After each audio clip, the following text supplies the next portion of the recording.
하나님 말씀은 누가복음 7장에서 보겠습니다.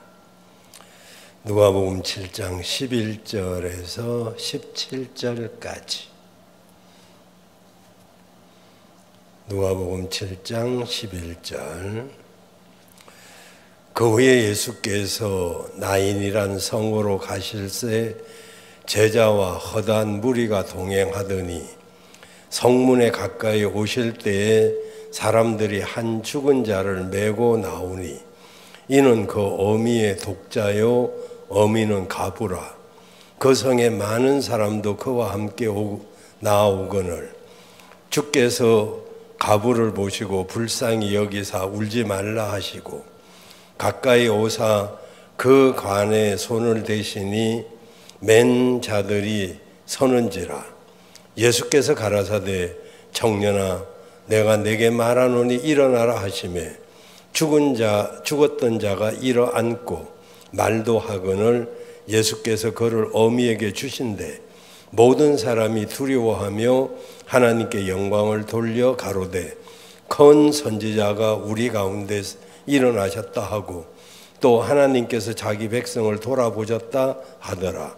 예수께 대한 이 소문이 온 유대와 사방에 두루 퍼지니라. 아멘. 만남이 있으면 헤어짐이 있죠. 만날 수 없는 헤어짐을 결별이라고 하고 죽음으로써 만날 수 없는 헤어짐을 사별이라고 그러고 살아서 헤어지는 헤어짐을 생이별이라고 하고 다시 만날 수 있는 잠시 헤어지는 작별이 있습니다. 만남과 헤어짐. 잠언서 13장 20절에 보면 지혜로운 자와 동행하면 지혜를 얻지만 미련한 자와 사귀면 해를 받는다고 말씀하고 있습니다. 정채봉 작가의 만남이라는 수필집에 보면 여러 가지 만남을 이야기합니다. 그 만남에 대해서 이야기해 보면 가장 잘못된 만남을 생선 같은 만남이라고 합니다. 만날수록 비린내가 묻어나오는 그런 만남이기 때문이죠. 그리고 가장 조심해야 될 만남이 있는데 그것은 꽃송이 같은 만남이라고 합니다. 꽃송이 같은 만남이 좋을 게 아닌가 싶지만은 꽃이 피었을 때는 아름답고 그러지만은 금방 시들어버리고 시들어버리면 바로 버려지는 만남이기 때문입니다. 가장 시간이 아까운 만남은 바로 지우개 같은 만남이라고 하고 있습니다. 만남이 금방 순식간에 정말 지워져 버리듯 아쉬운 만남이기 때문이죠. 그렇다면 가장 아름다운 만남은 무엇일까요? 그것은 바로 손수건 같은 만남이랍니다.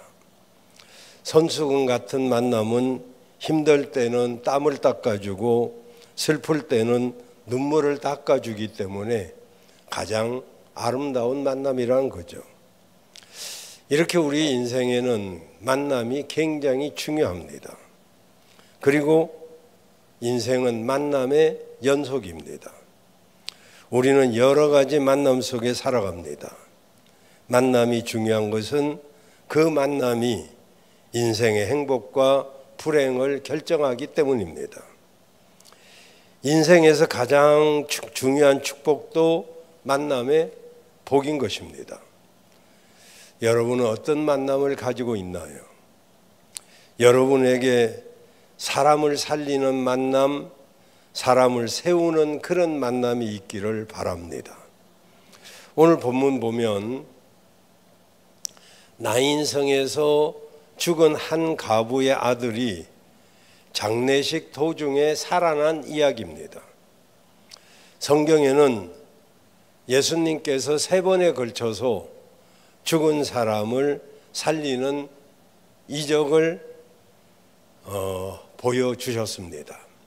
첫 번째는 오늘 누가복음 7장 14절에 나인성 가부의 아들을 살리신 그 이적이고, 두 번째는 마가복음 5장 41절에 회당장의 딸, 회당장 야이로의 딸을 살리신 이적, 그리고 세 번째는 요한복음 11장 43절 44절에 죽은 나사로를 살린 이적입니다. 그럼 예수님께서 죽은 자를 살리신 이유가 무엇일까요?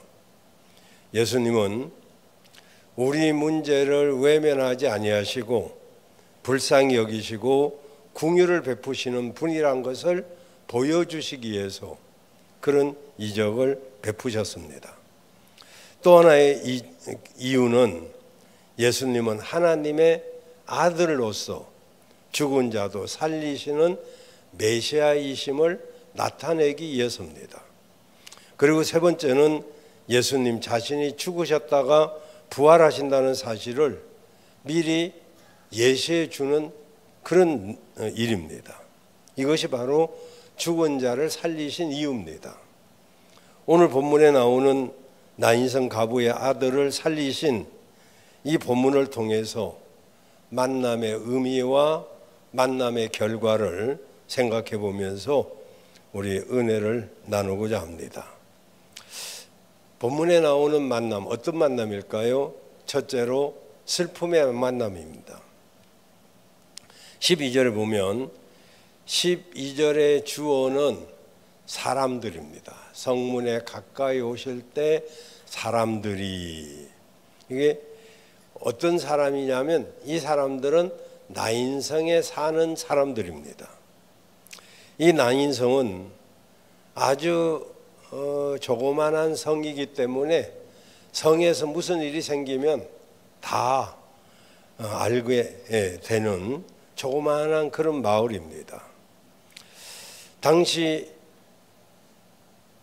유대인들의 전통에 의하면 같은 족속의 사람들이 마을을 이루고 살기 때문에 우리도 그렇습니다만은 그 어떤 성씨의 집성촌 그런 것이기 때문에 여기서도 이 사람들은 거의 인척관계에 있다 이렇게 봐도 틀림이 없습니다.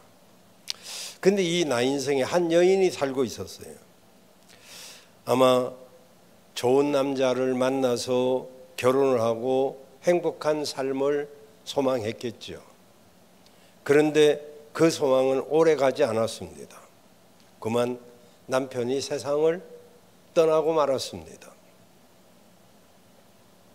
절망에 빠진 이 여인은 그래도 그 슬픔 속에서 홀로 남은 아들을 생각하면서 정신을 차리고 아들을 어떻게든지 잘 키워보려고, 그리고 그 아들을 의지하면서 이제 살아내게 된 것이죠. 산 게 아니라 살아낸 것이죠. 다행히 아들은 넘넘한 청년으로 성장하게 되었습니다.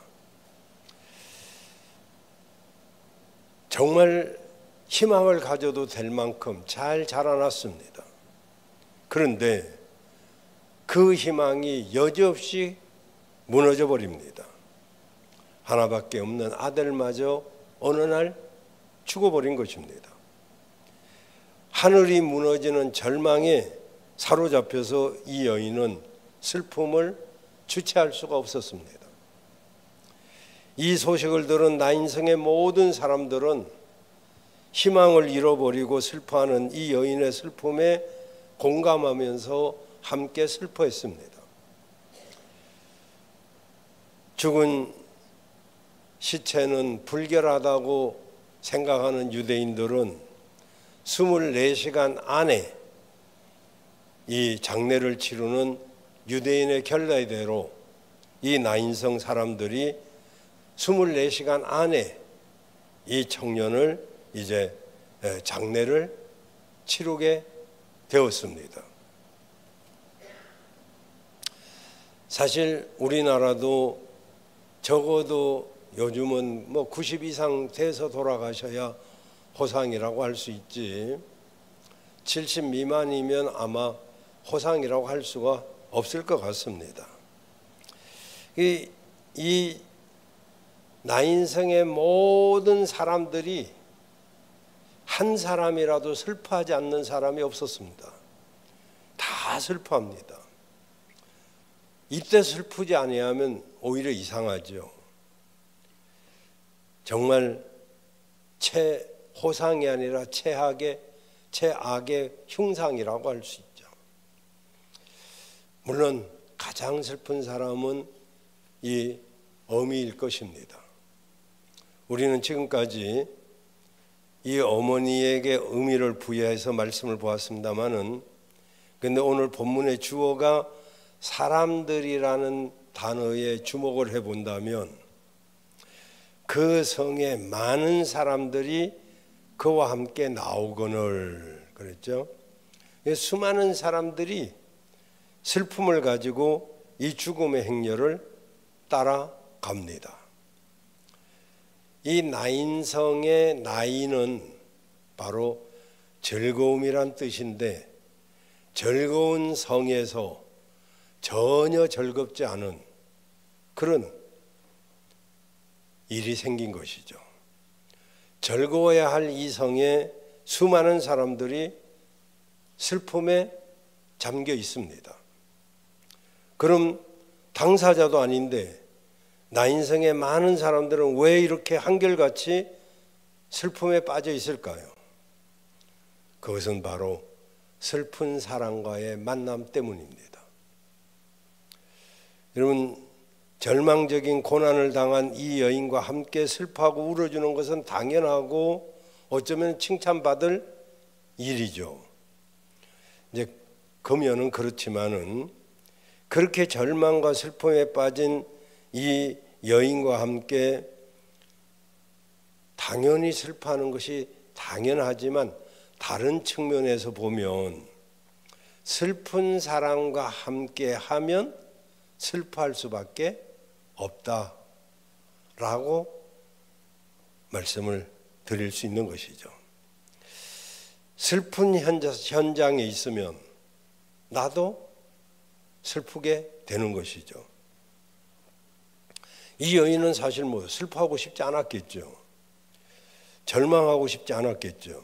정말 행복하게 살고 싶었을 것입니다.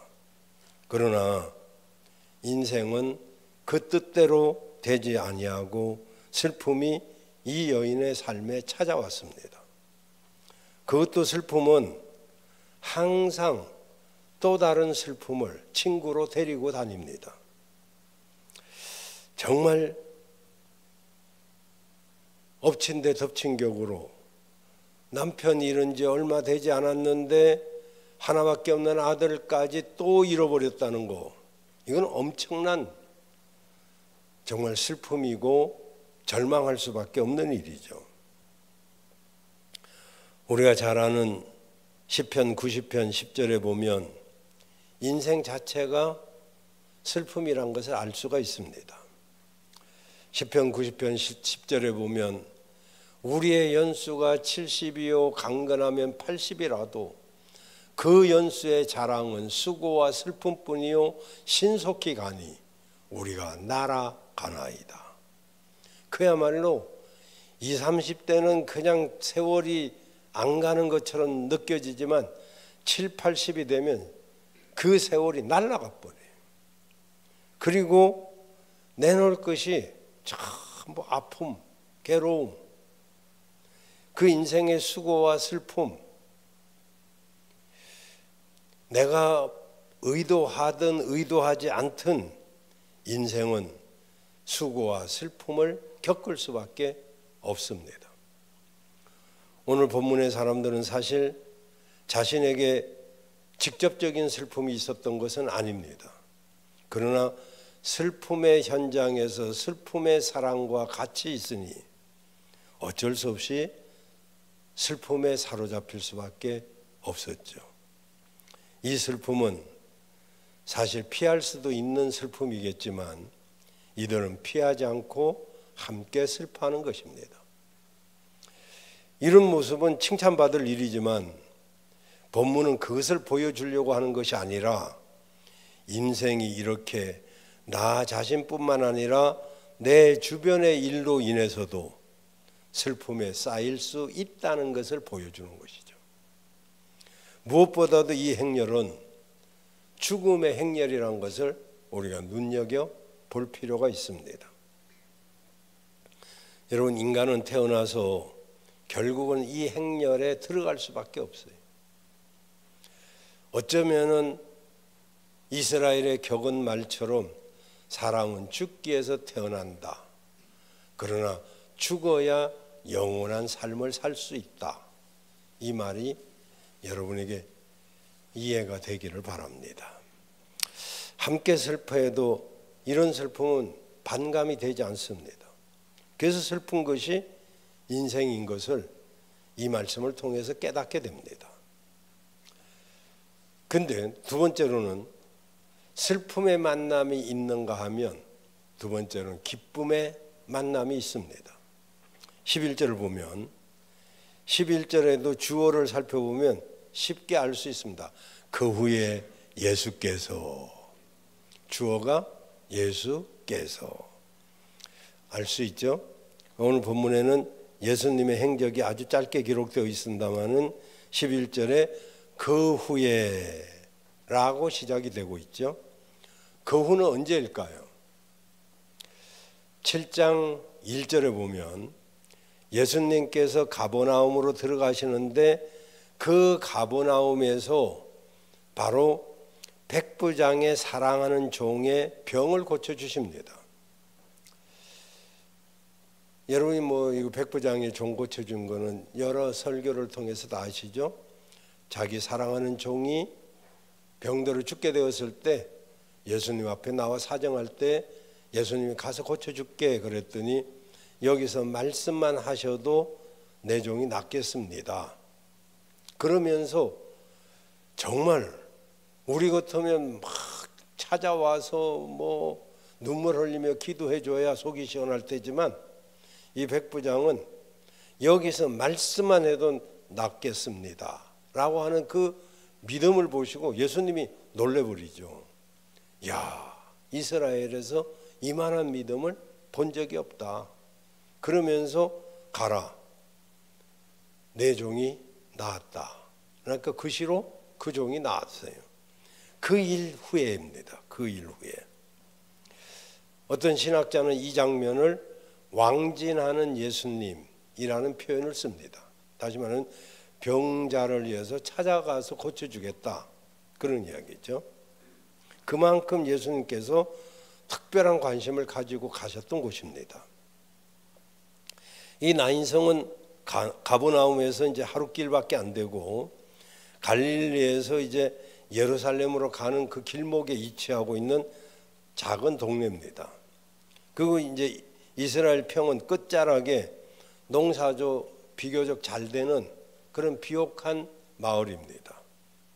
왜 이 말씀을 드리냐 하면은 예수님이 이제 가버나움에서 나인성으로 가실 때 제자들만 데리고 가지 않았다는 사실을 말하려고 그럽니다. 11절에 보면 제자들뿐만 아니라 많은 무리가, 여기 허다한 무리는 많은 사람을 말합니다. 허다한 무리가 동행했다, 이렇게 말하죠. 가버나움에서 나사렛까지 그리고 나인성까지 가는 길에 농사하던 많은 사람들이 예수님을 따라서 나인성으로 들어갔다는 것입니다.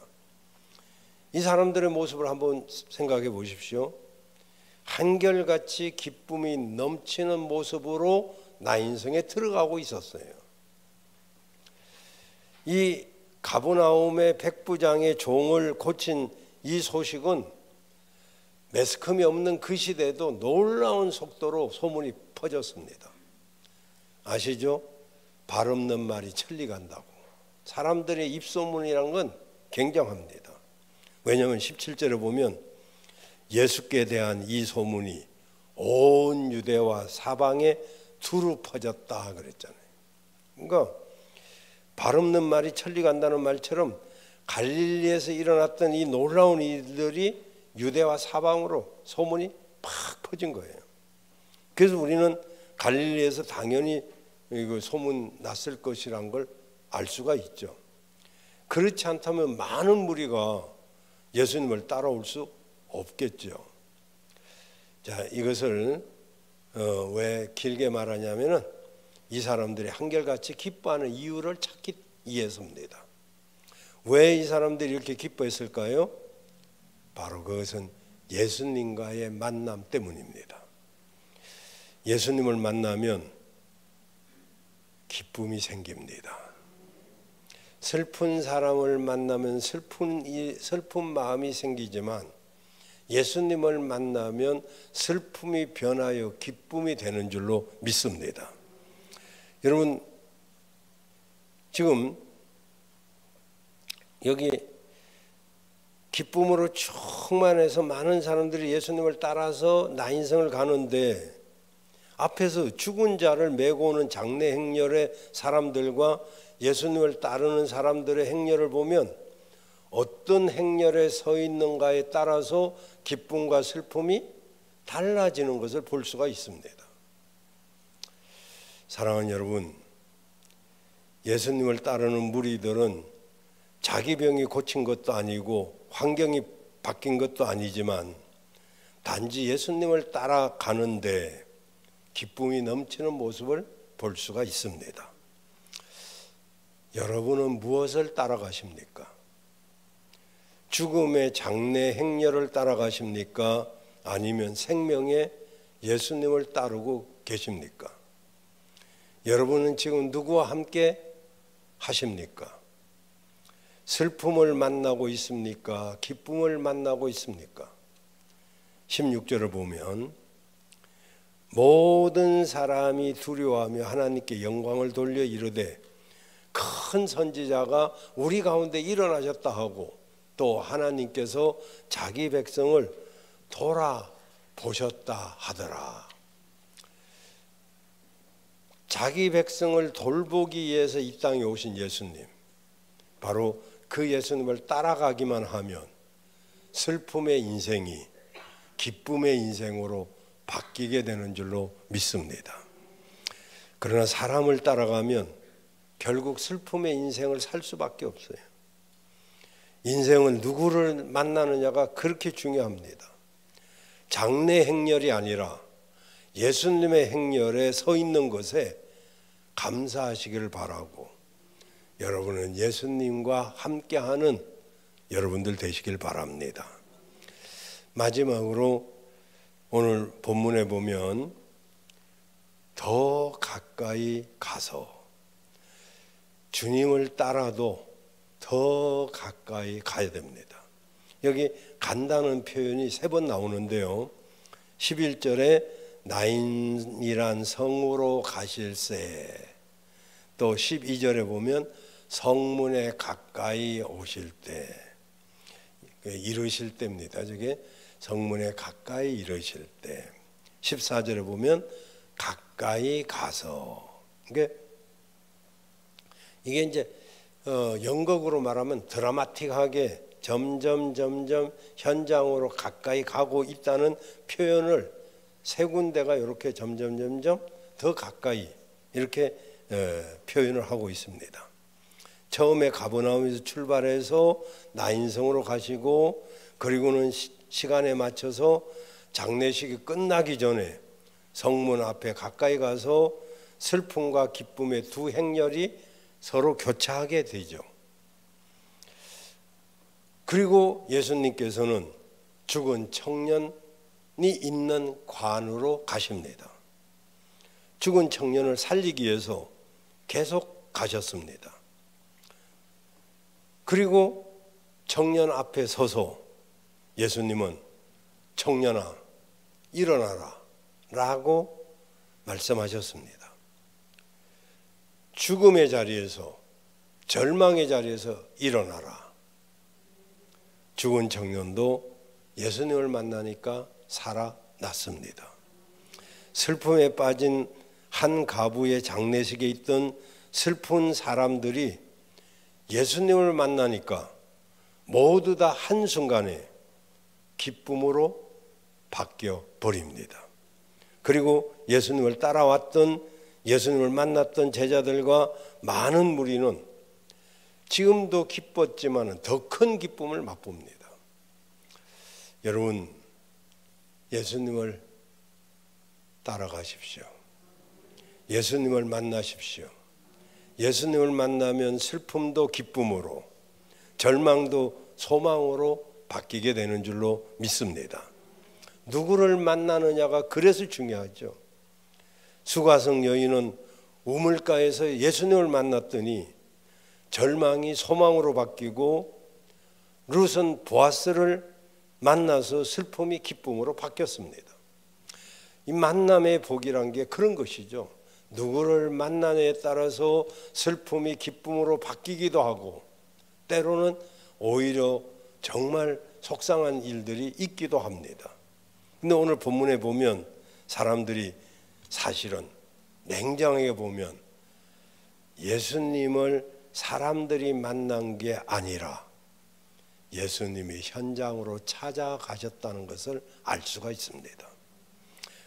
오늘 본문 나인성으로 가실새 가까이 이르실 때 가까이 가서 보면 이게 전부 누구에게 한 말입니까? 예수님이잖아요. 그러니까 겉으로는 우리가 예수님 앞에 예수님을 만난 것 같지만 실제로는 예수님이 우리를 찾아오시는 거예요. 우리는 그 찾아오시는 예수님을 만나야 되는 것이죠. 여러분, 신앙의 방황은 좋은 교회를 만나면 끝이 나고 인생의 방황은 예수님을 만나면 끝이 난다는 말이 있잖아요. 예수님 만나야 인생의 방황이 끝나는 것입니다. 그래서 우리는 예수님은 슬픔의 현장인 이 땅에 영생의 기쁨을 주시려고 인간의 몸을 입고 이 땅에 오셨습니다. 예수님을 만나신 여러분이 되시길 바랍니다.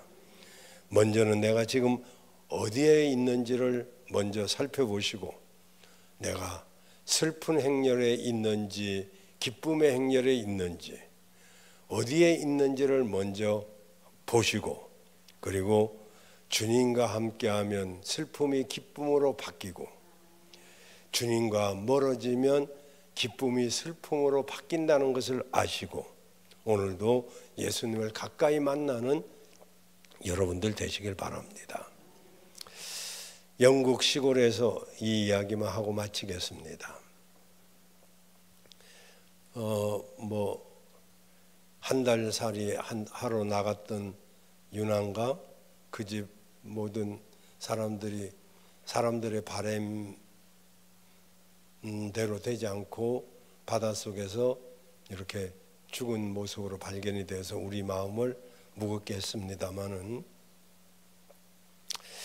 영국에 있었던 일인데, 영국 시골에서 어떤 귀족 집안의 부잣집 아들이 그만 물에 빠져 죽게 되었습니다.